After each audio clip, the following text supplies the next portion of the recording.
and welcome to another edition of Better Biz. I've got Sabrina from PPS Mutual joining us to give us a really interesting perspective on insurance companies. Hi Anthony, and I'm delighted to be here, and I'm looking forward to sharing with you all about PPS Mutual.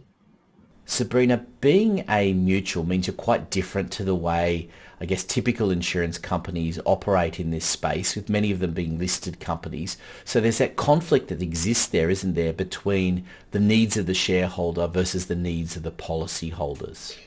Well, Anthony, mutual companies are very special. We're unlike other companies that might be listed on the stock exchange. In PPS Mutual's case, we're actually owned by our members, which is quite unique, especially in the life insurance space in Australia.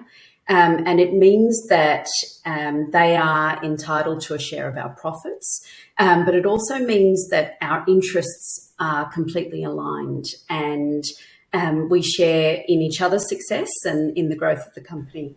Talk to me about the profit sharing model, because I'm really interested in how that idea actually really translates and works. Our members pay for their premiums, which is obviously in line with the risk that PPS Mutual take on. Our profits are assessed at the end of the year, and a rate is struck, and we actually distribute those profits to our members each year, and those profits are held in a special account for our members. And from about year 10 onwards, they can start to withdraw a small portion of that balance because it's tax-free. And at about year 20, they can actually take the full balance unless they turn 65 before that.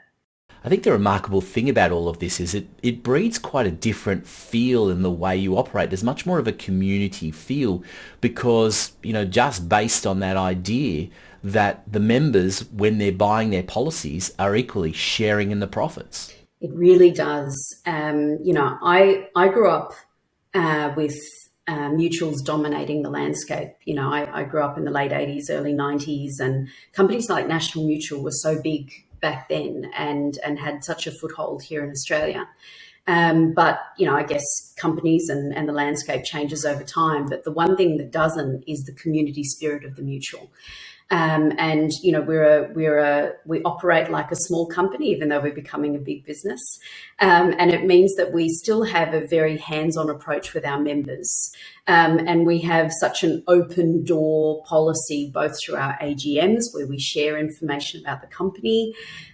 So Sabrina, whether someone's an advisor, whether they are accredited, not accredited, whether they're a professional service provider, and are interested in more, or just generally want to know more about PPS Mutual, what's the best way to get in contact? The best way is to go to ppsmutual.com.au. You'll be able to find a whole lot of resources on our website which talk about how our company works and mutuality, our profit share. There's some lovely videos that you can view that sum it all up quite nicely. But there's also a lot of contact details and different ways in which you can contact us.